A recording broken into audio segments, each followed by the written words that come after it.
Hi folks, welcome to Follow the Leader, a podcast focused on telling character-driven stories through the use of GM-less tabletop games where we can all take the lead. You can find us on Tumblr at FTLcast and at FTLcast.com. We also have a Patreon at patreon.com/FTLcast. Today we're playing Last Train to Bremen by Caro Assertion. For those of you who are new to this game, here are the basics. Last Train to Bremen is a storytelling game of doomed musicians and poor decisions. Perfect for a self-contained one-shot, Last Train uses snappy rules based on liar's dice and other push-your-luck dice games to deliver a tale of secrets, tension, backstabbing, and betrayal. Build your band, saddle them with magic, flee your cursed contract, and reflect together on all the choices you made that led you down this sorry path. I'm Jade. You can find me most places on the internet at Jade Oxford Rose, and my pronouns are they, them. Playing with me today we have Annya. I'm Annya. You cannot find me. If you've ever found me, that was a doppelganger and you should run. My pronouns are they, them. We have August. Hello, I'm August. You can find me on Tumblr at Strange Harpy, on Blue Sky at Harpydora, on itch.io at Harpydora, and my pronouns are they, them. And lastly, we have Zach. Hello, my name is Zachary Fredericks, and you can find me on Twitter at ObfuscatingGod. You can find the music I'm making on bugray.bandcamp.com, and you can also find me on Blue Sky at Zachary Olson. And you can find fiction that I've written at various places on the internet and perhaps in a store near you. Our lines, which are things we absolutely do not want to see, are homophobia and transphobia, racism, sexism, anti-Semitism, violence against children and animals, sexual assault, domestic violence or intimate partner violence, unwanted pregnancies, plagues and pandemics. Our veils, which are things we're fine with addressing, but we'll just fade to black on, are steamy situations, graphic descriptions of bodily harm, and terminal illness. Last Train to Bremen also comes with a note on content that I'm going to read out before we get underway. Last Train to Bremen is a dramatic tragedy about a dysfunctional band of lowlives. These characters are fucking each other and fucking each other over, often at the same time. The fiction and rules of this game gesture at the following subjects: smoking and drinking, sex, drugs, rock and roll, band hookups and bad breakups, hedonism and debauchery, deceit and betrayal, and vulgar languages. Or vulgar language. There could be multiple vulgar language. Who knows? Depends what we know. Depends how many we know. As a players, we decide together how we want to explore these topics in a way that everyone will enjoy, but just wanted to give that note up at the top, because if any of those subjects are things you're not perhaps comfortable engaging with, you can give this arc a miss. But now that we've got all of that out of the way, let's get started. Woo!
You know the way these stories go. 13 years ago, 4 struggling musicians made a deal with the devil. What were they chasing? Fame, riches, adoration. A classic devil fare. What happened next? Well, you know the way these stories go. Damn fools got it in their head to try and outrun their end of the bargain. See, the devil is coming to collect his due, and it doesn't take kindly to those who can't cough up. Which brings the story to the 4 of us, here, now, huddled in the back of a freight car on a train, hurtling to the one place the devil will never catch us. One final, desperate shot at immortality. And if we're lucky, by the end of the night, one of us will still be alive to tell our tale. The inciting incident? That's easy. It all comes back to the night in the basement. The band was together already by then, playing shit gigs here and there, but that dingy basement cemented us. It bound us together for real, by blood and by ritual. None of that parlor trick shit. Real candles, real book, real circle of chalk, and the real fucking devil showed up with a bargain too good to refuse. With the gift of hindsight, it's easier to say that signing the contract was a stupid choice, but as some of us might tell you, when all the roads ahead are bad, at least pick one that makes for a compelling story. It's hard to believe the Black Barn lasted as long as it did. 15, maybe 20 years of Hound's brother working the bar with the same torn posters littering the walls, same cheap beer on tap, same greasy couch with bad springs in the green room backstage. To others, the Black Barn is little more than a dive bar, but it's the place that the 4 of us first met for drinks, the venue for our first paying gig, the place we circled back to again and again. For all that stardom changed us, the Black Barn always stayed the same, a home of sorts. Makes no difference now. It's all gone up in smoke. The boxcar that the 4 of us sit in now is a callous, uncharitable thing. It is packed with pallets of freight, paper goods, metal ingots, sacks of grain, lumber. When Mule bribed the man at the train yard to let us sneak aboard, we did not have the luxury of being choosy. We have pushed one pallet against the wall to carve out what little elbow room we can. Kat had the foresight to snag a lantern and a book of matches. Our instrument cases are stacked on top of each other as a makeshift table. There's almost enough room for all 4 of us to sit uncomfortably. The trains swaying and rolling have settled in now. They are a low, constant rumble. Cockerel paces, as much as one can pace in here. Occasionally through the slats in the side of the car, Hound can see distant lights in the darkness. There's little to do here besides sit and wait and bicker about all the choices we took that led us down this sorry path. So, our dramatis personae of this little play, as it's so delightfully described by Caro in the book. We have Cockerel, Fiddle and PR, the face. We have Cat, bass guitar and manager, the brains. We have Hound, lead guitar and lyricist, the heart. And we have Mule, drums, treasurer. Now, if you were playing at home, as it were, you might now take this opportunity to bicker amongst yourselves who's getting to play who, what appeals, but we've already done that part. So, and we've all got everything set up. So what we're going to do is introduce our characters. We've all got a good bit of flavor text to share. We can give like names and pronouns, and then we'll answer the questions. We'll ask each other the questions on our character sheets. So, Anya, if you wouldn't mind. For once, I didn't make this turn order happen. They're numbered in the book. So. No, you're fine. I know I'm going first. So I'm playing the Cockerel. My character is Gallus Bantam. They, them pronouns. And the notes... I loved the notes they gave for when I was trying to think about this character, because the 3 descriptions I get are flashy, charming, and arrogant. So that kind of gives you an idea of where I'm at. So Cockerell's the fiddle and PR and the face. The rest of the band, they're all talk. They'll claim credit when things go well. They'll point fingers when things go south. But Cat's managerial skill, Hound's way with the words, Mule's head for numbers, none of it would have amounted to anything if you hadn't drawn the sigils, if you hadn't lit the candles, if you hadn't goaded Cat into reading from that dusty book. When the devil appeared in that circle of shining flame, all the others flinched, but you held fast. Your flair with the fiddle caught his attention, and your brazen sales pitch won him over. You're the one who shook the devil's hand. You're the one who signed his contract for the group. You're the one who met him eye to eye. The rest of the band, they're all talk. It takes conviction to live in notoriety. So I'm a little asshole. I signed the contract. I'm the face of the band. For look, I'm going with gender ambiguous, really. The main things I do know about my look is bright cloak of feathers, rooster feathers. So bright oranges, some teals mixed in. So subtle then. Flashy, you might say. And then I put a cute image of a little fiddle I like too. It's got some extra little flowers and stuff sculpted onto it. As the face, it's my job to be connected with our fans. Do you think you're the youngest, the oldest? And like tall, short, dark hair, fair hair? Tall and lanky. I'm saying probably, I think just dark brunette hair. Mm-hmm. The cloak is flashy. I don't want to clash with it. Maybe a strip of teal to match the teal feathers in my hair. For age, I mean, we're 13 years down the line by the time we end up on the train. So. Yeah, and I mean, the main thing I'm basing this off of is K-pop, in which usually the oldest one is the like leader and face. Mm-hmm. So that works.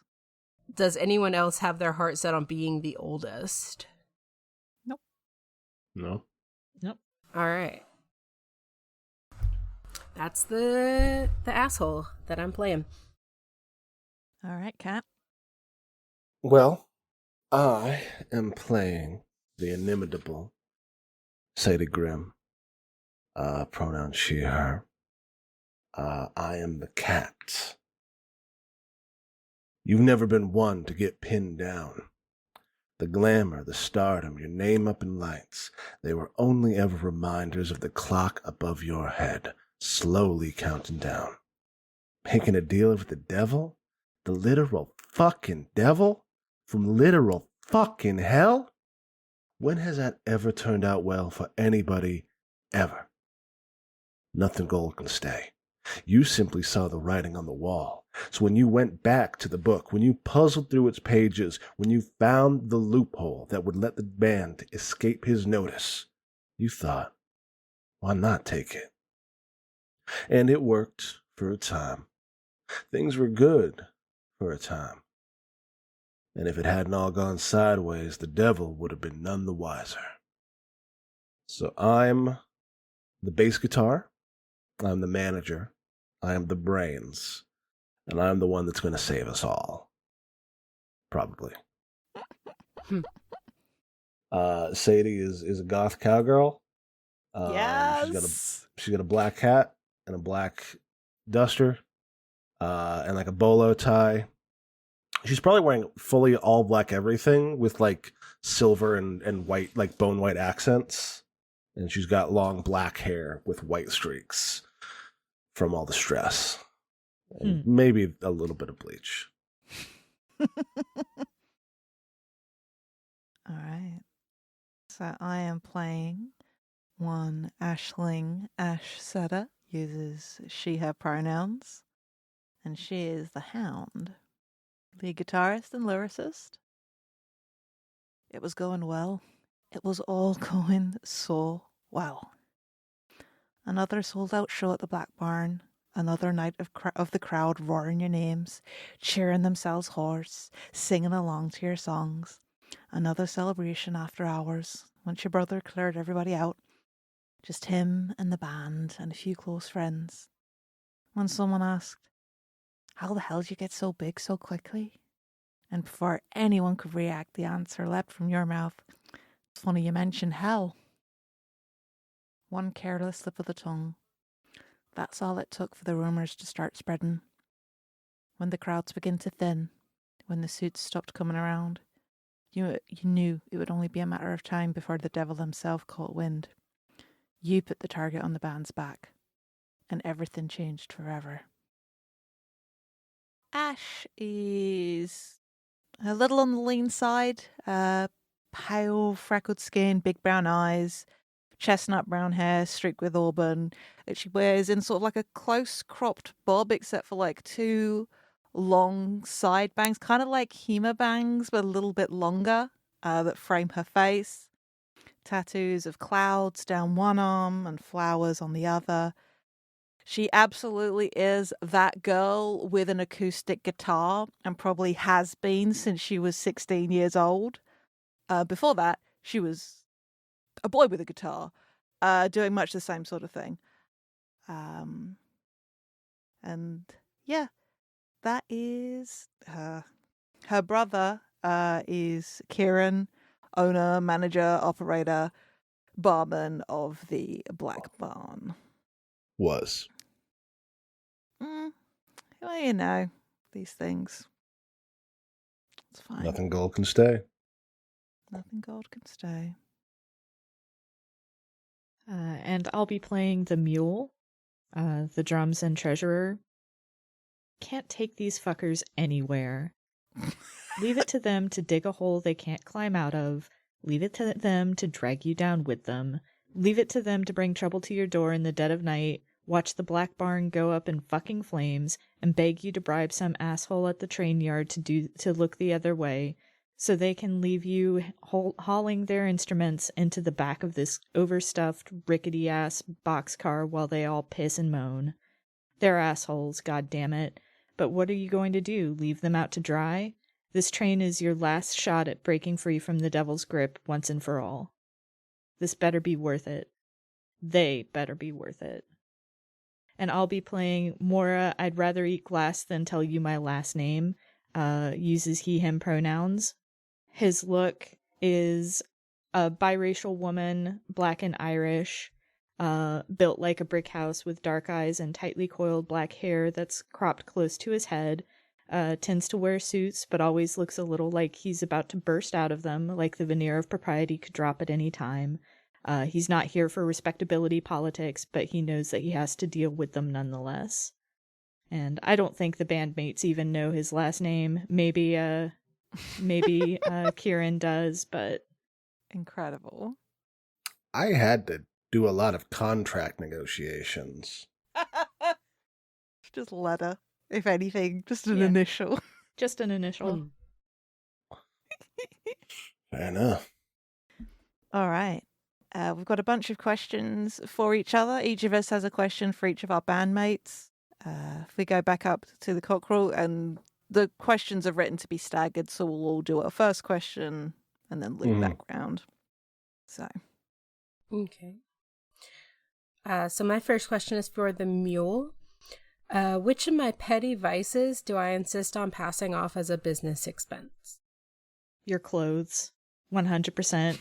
You say it's a costume, it's a costume budget, but I know for a fact that you just like wearing finery, and so you just say that they're all for show, but really they're for yourself. Amazing.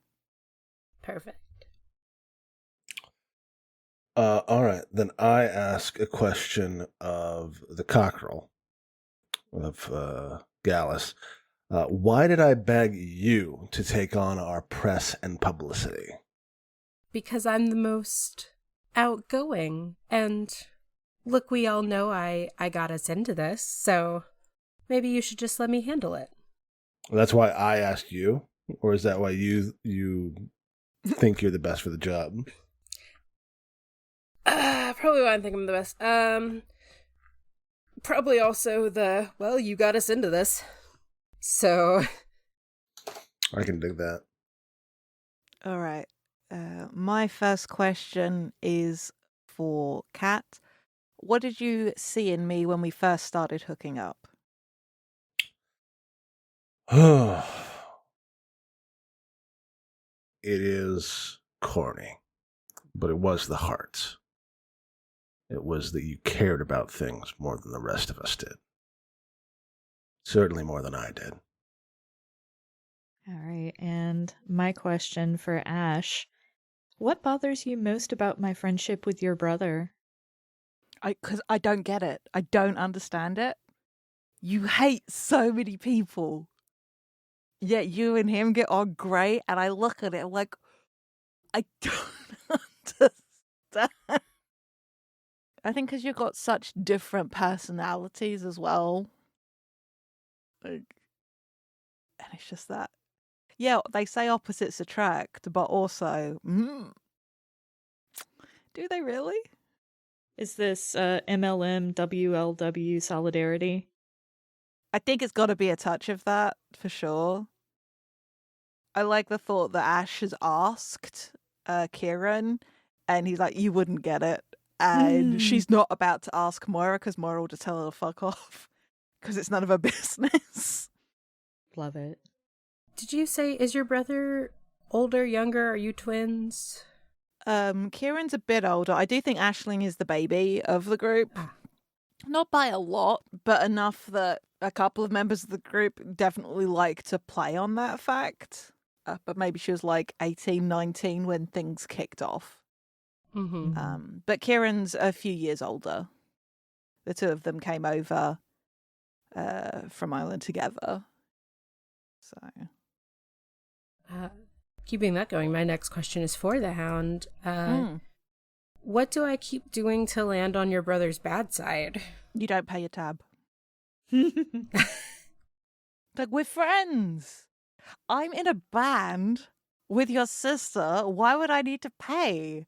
And like, you're always buying drinks for other people and like flashing cash around that you are actually not paying. Yeah, next round's on me doesn't work so good if you're never paying your tab. Gotta keep the fans happy. Mule, Moira, what dream for the band did we once share that we have long since outgrown? I think there's a venue in the next big city over. You and I caught a show there once, and we thought, man, what if we played here? And I think that we were just about to get signed there before the cockerel made their slip. Mm-hmm. So even 13 years of devil-driven success later, this is one place that we never managed to get into? Yeah. Or did you get too big for it? Like, Yeah. it was the goal, and then you sort of overshot it because you were too big. Yeah, I think it's just, this is the one that got away. The one venue that we never played and we never will play. What's it called?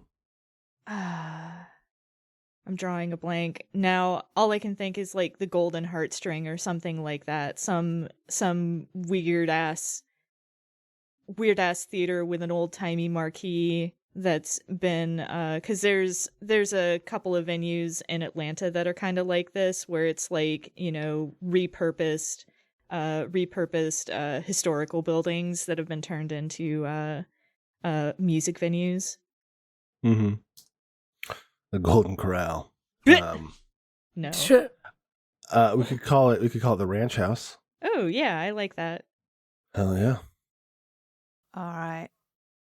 Gallus, why am I writing songs specifically to spite you? I think it's because you are, you're still upset that I'm the one that got us into this, and you're trying to see if you can catch me off guard with them, seeing if I'll slip and drop my mask. All righty.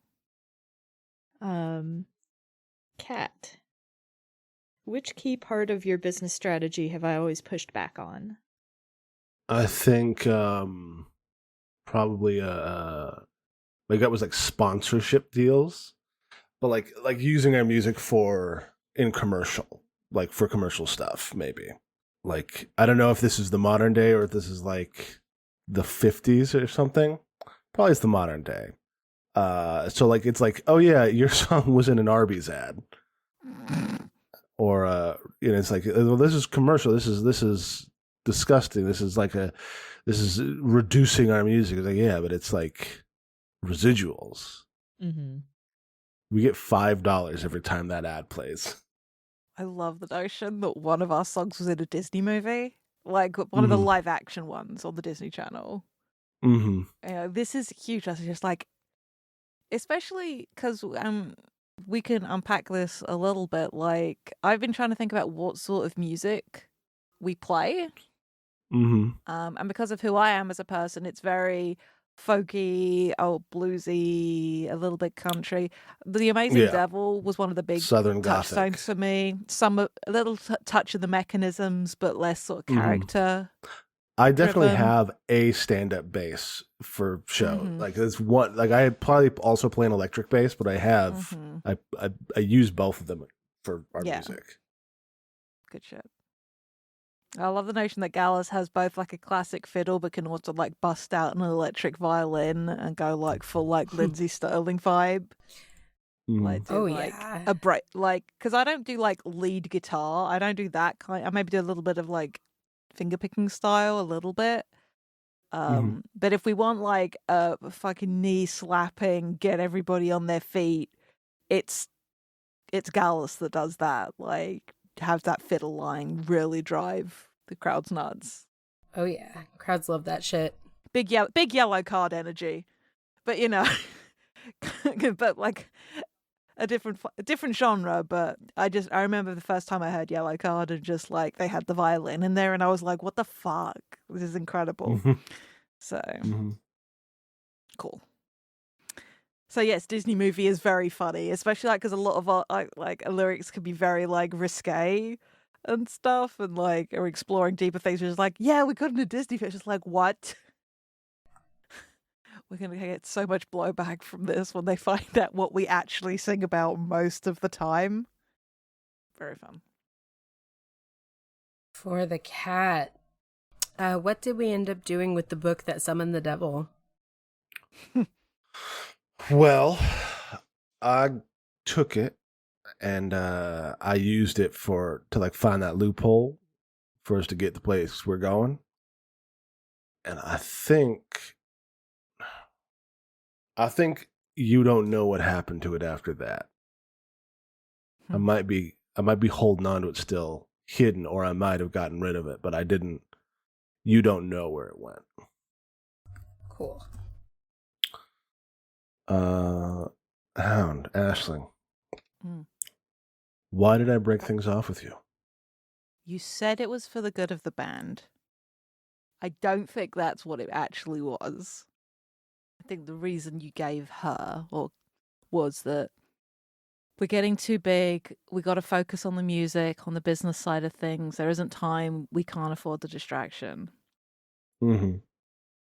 I think what it actually was, like, comment, just like, have you ever, and I'm casting this out generally, like, been in a relationship where somebody, and it could be a friendship, but the other person feels so much more invested in it than you do? Or even that their feelings, but their feelings are so big that it's scary. Because, like, I see how you feel about me, and I don't know quite how to process that. And so you back away from it rather than, like, let yourself over to it. Mm-hmm.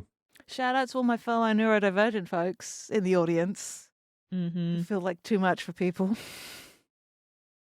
All right. Okay. Oh, I made us sad. Mule. Which unpaid debt of mine do you still dangle over my head? I don't think you ever finished paying off your guitar. Like, Which one? the very first one that we set off playing with. I don't think you ever finished paying that off. I think that if I'm overstepping, please let me know. But like maybe you got it off of Craigslist and you set up like a payment plan with some dude in a back alley, and you skipped out on your last payment. Oh. And it's just like, Well, once you get big enough, they can't just come after you for it. yeah. Yeah, I like the vibe. Even if it was just like needed a guitar and need like maybe like the very first baby's first learn how to play guitar broke, needed a good one, and we found a seller and you paid it, you bought it, and I said I'll pay you back, and that last payment just didn't happen, and I forgot. We got caught up with other stuff. It's like, it's not that I couldn't give you the money now. It's you, but you flaked. Yeah, and even if I say, I will give you the $50, like, what do you, it's the principle of the thing. Mm-hmm. And it's something like this marker where, of, it's untrustworthy, isn't it? It's just like, you let me down. yeah. You let me down, and are you going to let the rest of us down the same? Like, I don't think it comes up as often during like the rise of the band, but as we fell, like it comes up more and more often because Moira's kind of a dick. And it's just like, and another thing, you never finished doing that. Gotcha. Yeah. All right. And Gallus, what one argument, when you pushed it, brought us fully to blows? I think that I either wanted to take a brand partnership or maybe even signed without telling you. And it was for a very popular brand, but also controversial. And so it's one of those that, like, is it going to get us the right kind of fans? And my argument was like, well, it's money regardless. Like, it's going to get us money. Is that okay? Yeah, I like that idea. And I like the image it brings to mind is like, I see Gallus in a glossy spread in a magazine, and I come up and I just like cuff Gallus upside the head and like, how dare you? How fucking dare you? Yeah, because like I know I'm supposed to go to you, but I was like, nah, you're probably not going to approve it anyways, and like it's going to be good money, so... Yeah. There's also something like assuming Moira, because Moira does handle the money, that why would this bother you? It's so much money. And like, Gallus not really getting why Moira has a problem with it. Just like, you got paid. Yeah. What? Yeah. Like, this is great. This deal's perfect. All right. So, we've introduced our characters, we've asked each other questions. Before we get into Act 2, as the book says, just a little note. Each of us harbors a secret, a hidden truth about themselves or their relationship to the world. Now we've asked all of these, we as players pick one of these secrets to be true about ourselves. We aren't telling each other what it is yet. These will come up later. They each have a corresponding mechanic.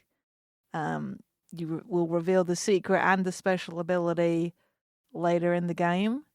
We can hint at them as we play, but don't reveal them until the right moment. So everyone's going to look at their character sheet and decide which they want to have. I've had mine this whole time. Yeah, me too. Yeah. I've been waffling between two, and I think it might just be when it's time to reveal, depending on how the game is gone, I'll pick one of them. Is that okay? I don't mind you doing that. Yeah, I'm fine with that. If you're still feeling really torn between them and you want to see, then yeah, go for it. Yeah, I have one that I definitely prefer, so that's the one I'm going to go with, unless the game plays out differently. Fair enough. August, you feeling good about one? Yeah, one of them is like, oh, this could be juicy, but I think I feel pretty good with the one that I'm going with. All right. So now we move to the boxcar. Whoever most recently rode a train leads the first hand of Liar's Dice. Oh, Jesus. I was on a train yesterday. Yeah. I was on a train a month ago. I haven't ridden one since 2019. Zach, I suppose you hopped on the L for any reason? How's that now? Have you had to hop on the train for any reason, or do you still just drive? I unfortunately still just drive. But Fair I've enough. been on trains before. I've been on trains. All right. I think last time I was on a train was when I was coming back from the wedding, because there's a monorail in the airport. All right. So now we start playing Liar's Dice. We're gonna let our listeners know what dice we roll. Then we'll be wagering effectively. And the idea is to try and win dice off each other and gradually eliminate the other players from the game. Every time somebody loses a dice, they'll get to do a memory, a flashback, a moment between band members, back when things were good or, better than they are now. The player who loses the dice takes control of the scene. We've all got prompts on our character sheets. You can use either or both prompts to narrate a scene, describe what you said, what you did, and how this moment changed your relationship forever. You'll have full control over it. The others can chime in with flavour or snide comments. You can ask them for suggestions, but whoever's losing the dice has the final say. It's your memory and it's the way you remember it. The book recommends that we keep memories short, 2 to 3 minutes top. Don't linger in sentimentality, cut straight to the juiciest piece of the action, and cut away as soon as you feel you've learned something new. We'll see how we do at that, because here at Follow the Leader, we are known to linger. But once you've said your piece, your partner can chime in with a brief rebuttal, 2 or 3 sentences to shed light on the memory from their point of view. And once they finish, they lead the next round. Each time you win a die off another player, take it and set it off to the side. You'll need these spoils later. Note for our players, make a note whose dice you got. I left a space in our prep doc just because it'll come in later. Or it may come in later. All right. So, let's play some dice. I'm going to roll everyone's dice. Okay. All right. The devil's die is 1. My friend Emily has this foolproof way of playing poker, which is that every time they get their hand, they say, "Wow, these are great cards!" Regardless. It just popped into my head. But please tell Emily that is incredible and all the respect. Let's reveal to our listeners what our hands are from left to right. Yep. Gallus? I have a 4, a 2, and a 3. I have a 4, a 4, and a 6. I have a 2, a 1, and a 1. I have a 6, a 6, and a 4. All right, then. 2 4s. So it's Mora. Oh, okay, yes. 3 6s. We're at a place where I have to ask a question already. I'm so sorry. Don't be sorry. It's all good. As I said, If I raise... sorry. For our listener, we played a couple of rounds of Liar's Dice before we went on mic to get to grips with it. Each of us will start with a hand of 3 dice. Everyone rolls, concealing their dice from the other players. The player who leads the round wagers that all of the dice on the table, A given quantity will share a particular face value. For example, 3 2s. We then go around the table. The next player must raise by making a higher call, and that is either the same quantity of dice with a higher face value or a higher quantity of dice with any single face value. And you can raise as much as you want. And then when somebody feels like they want to challenge, and at any point, any player may challenge the current call, which we did not do when we were playing off mic. So that is one for it. We can challenge at any time. Mm-hmm. When somebody issues a challenge, all of us reveal our hands and put forward any dice which match the current wager. The challenger counts up the dice in play, and then if the defender meets or exceeds the call that they made, they win the round and the challenger loses the die. And if the defender comes up short, the challenger wins the round and the defender loses a dice. Mm-hmm. And as we go on, there'll be less and less dice in play. There is also the devil's dice. At the start of a round, the leading player rolls the devil's die out in the open. The resulting value is wild, and any dice that share this value, including the devil's die itself, are included in the final count.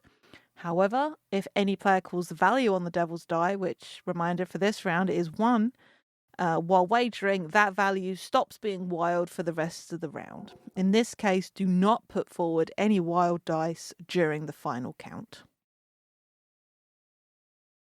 Okay, Anya, you had a question. Or did it happen to get answered as I was rabbiting through?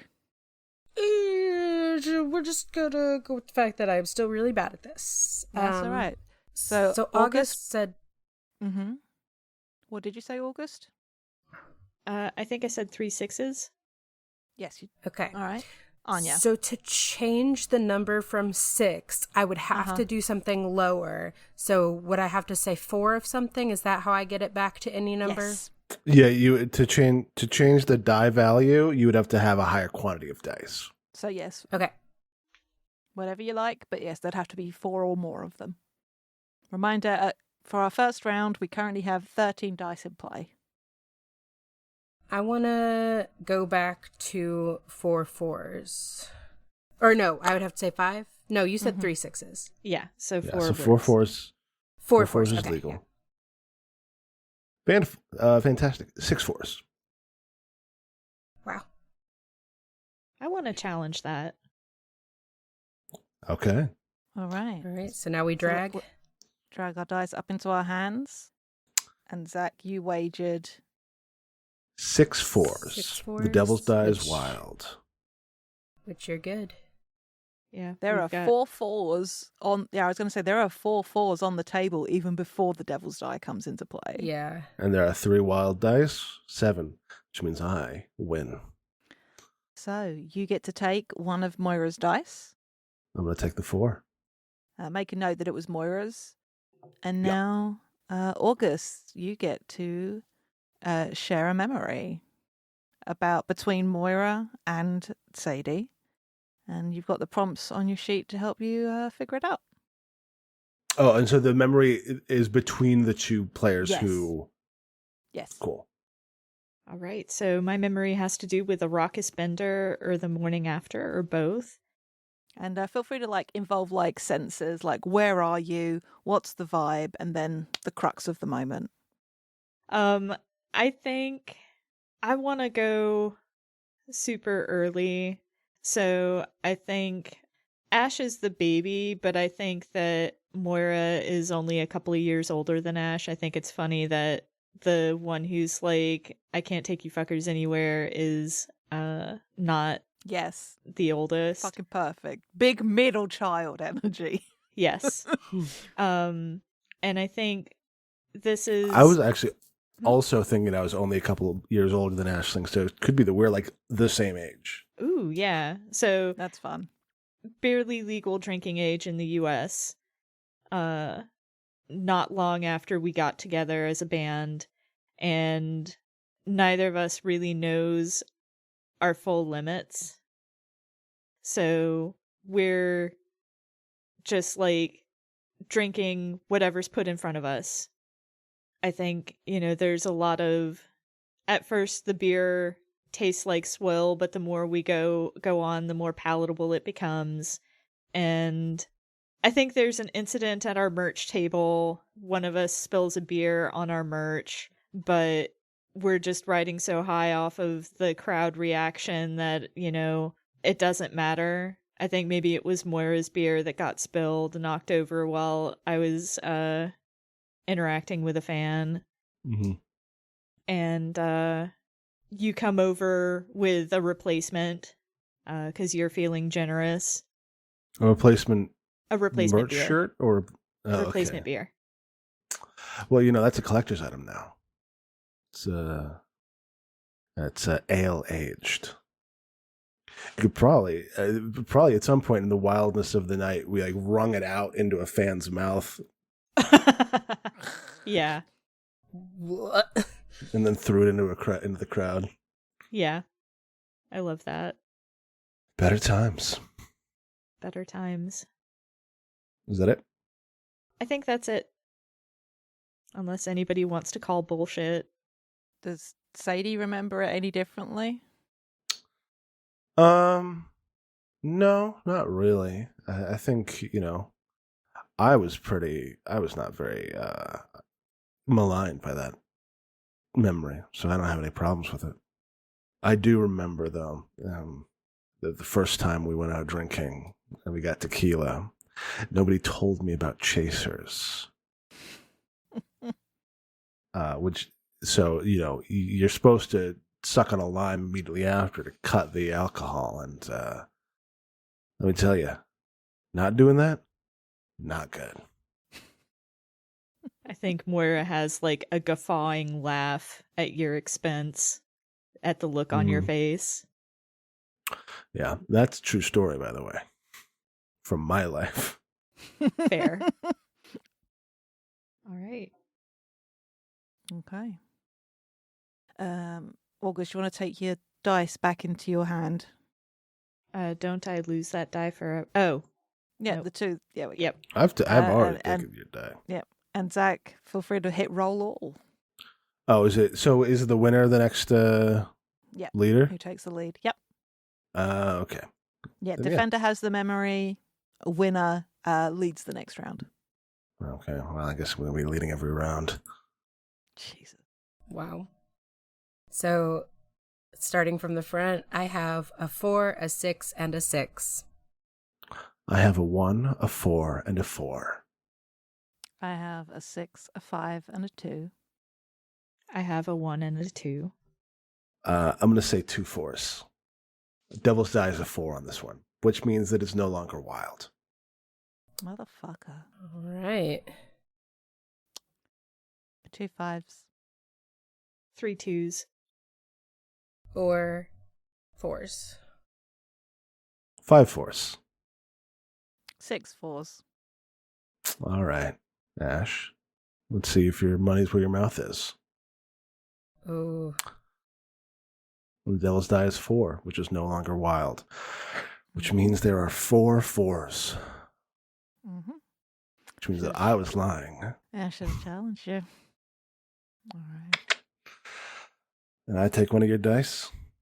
Mm-hmm. Oh, boy, I'm starting to feel bad about this. So memories. The first time you lose a die.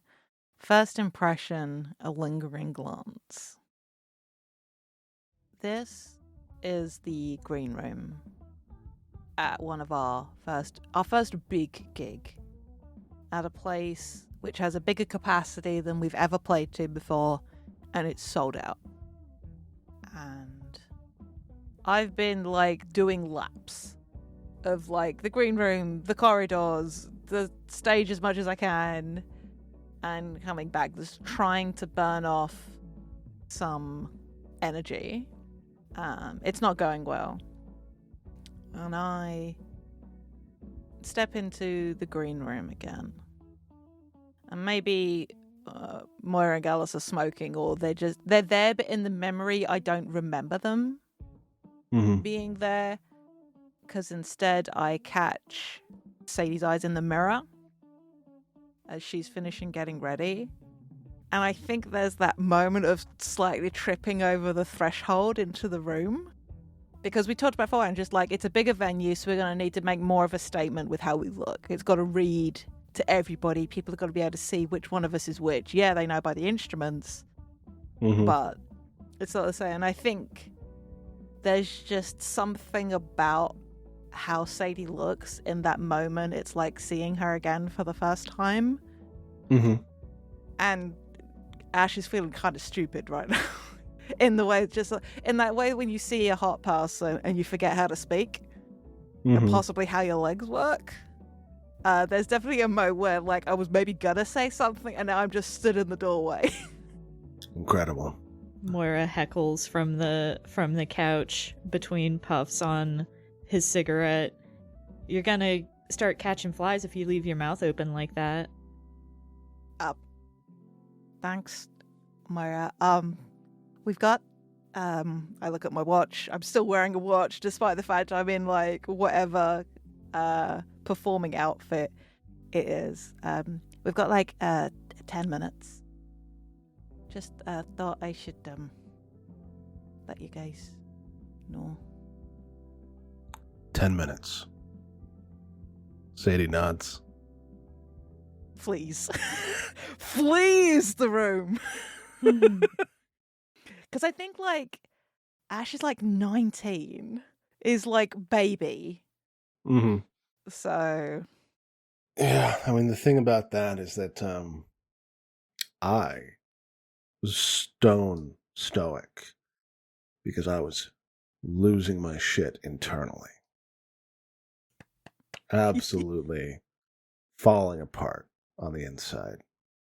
I didn't get my burst of energy until we actually hit the stage. Up until then, it felt like walking up to the guillotine.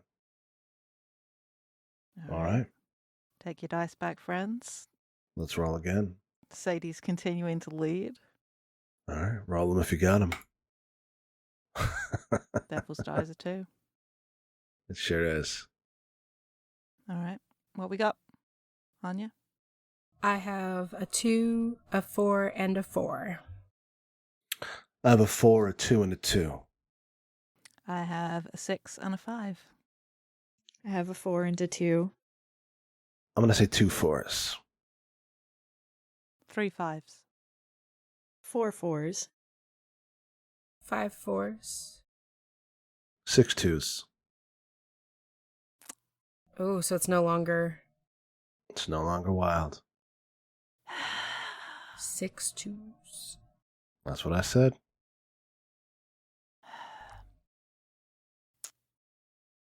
Six 6s. I'm calling you. Okay. Oh. See, 6 6s, and there's not even... You didn't even have 2 of them. Look, I don't tell you how to play dice. Well, maybe you should...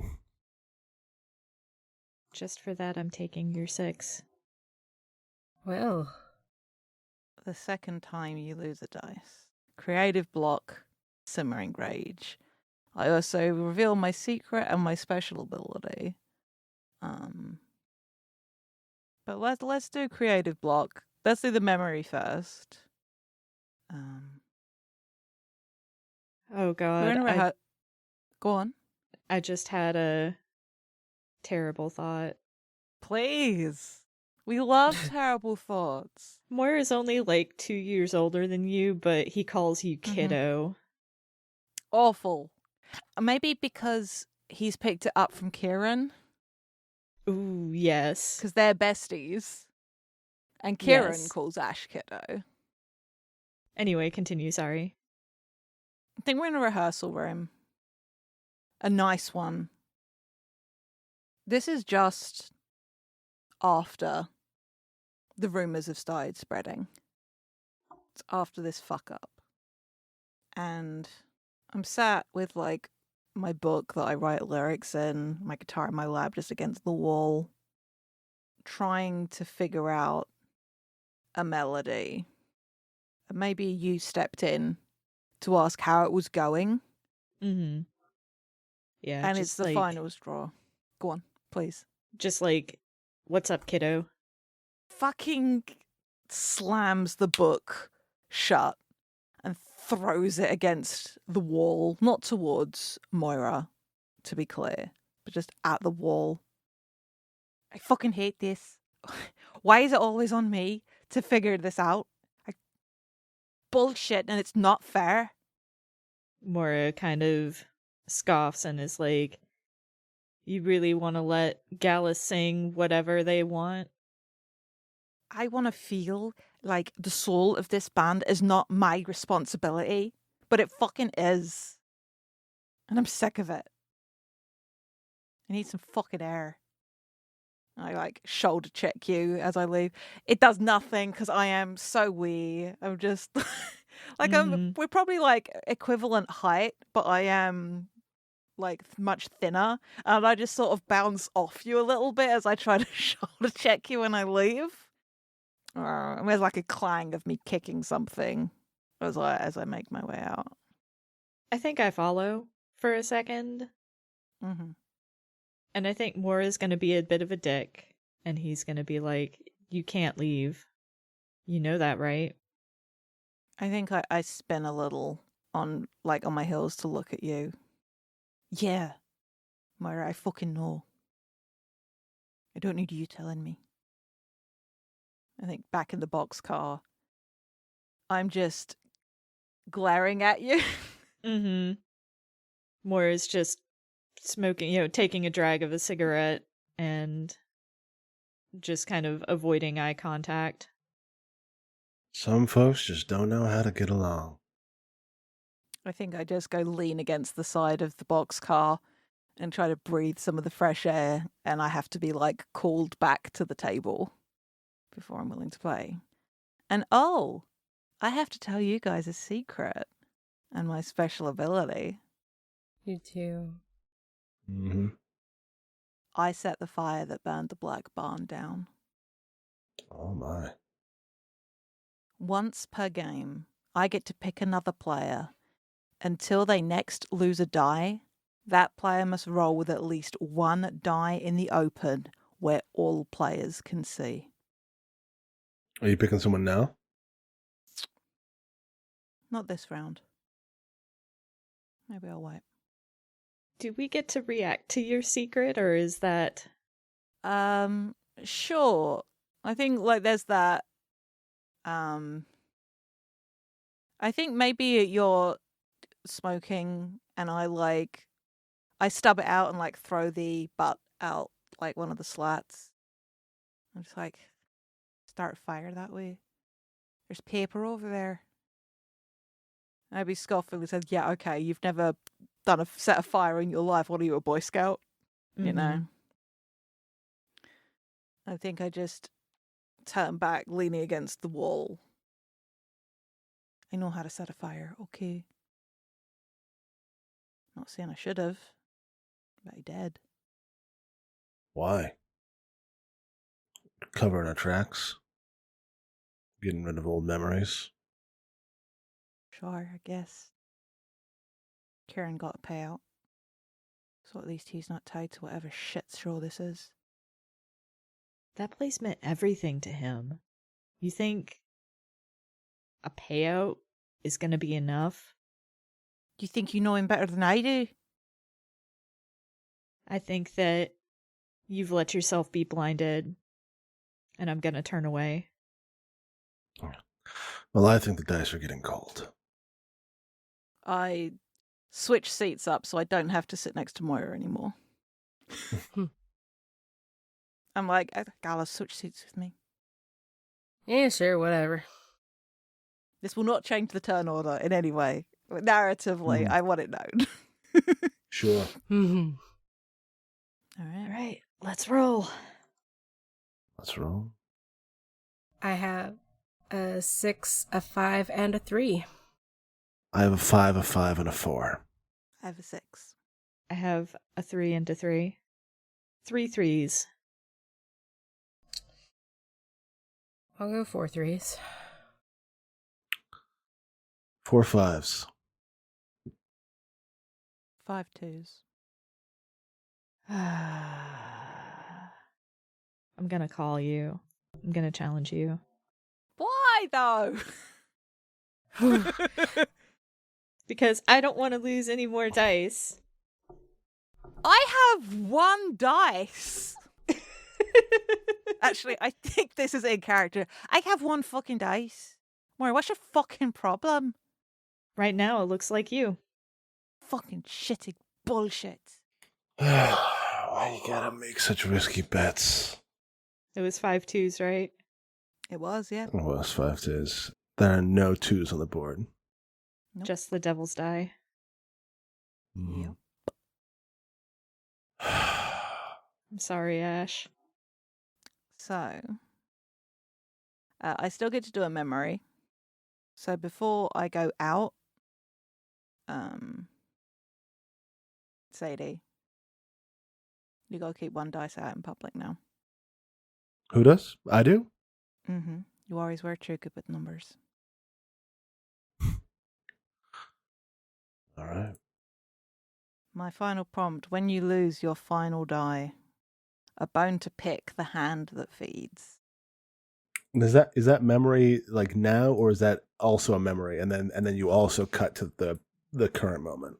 Yeah, it's a memory and then cut back to the current moment.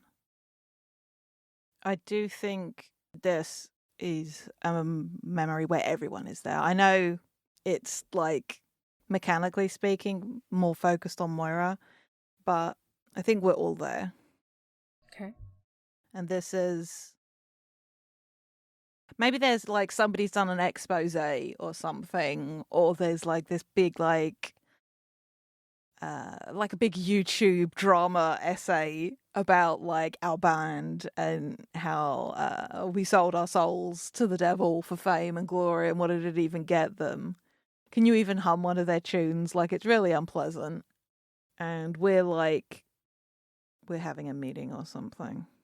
And maybe this is at the Black Barn, and this is the night that I'm going to do it. But maybe I don't know that yet. I don't know if this is going to be the night. I think I've had the idea for a little while. Mm-hmm. But it feels like we're approaching the point of no return. Yeah. And like, just snap. The memory starts with like the snapping of the laptop closed. Someone's got a bone to pick. I don't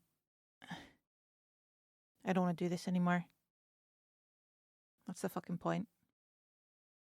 If people are just going to say things like that about us. Like, I know what we did, but we're just musicians. We didn't hurt anybody. Are we? Oh, fuck you, Gallus. You and your, oh, we got this book, we just need to draw some sigils and make a fucking deal. This is your fault. Yeah. You're not supposed to agree with me.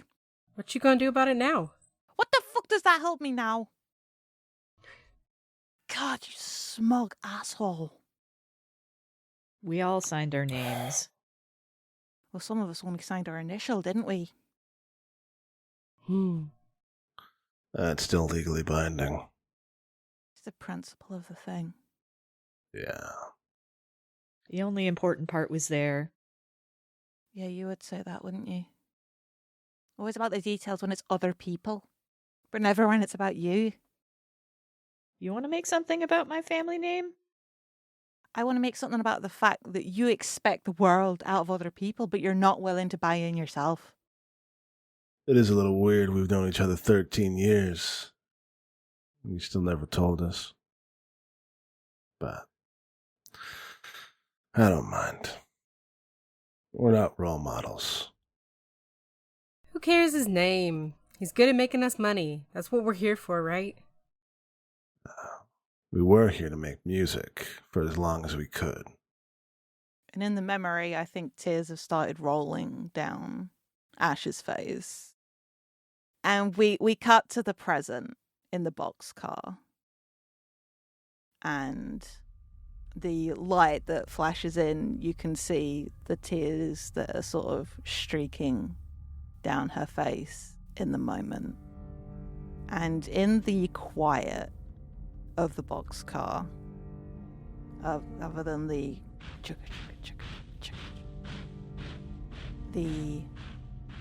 guitar strings in Ash's case start to snap, one by one, with a count of 6.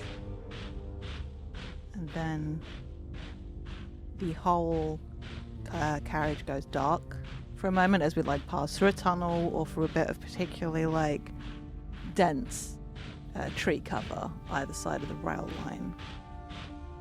And when light floods back into the boxcar, Ash is still there, but she's slumped forward, collapsed in on herself.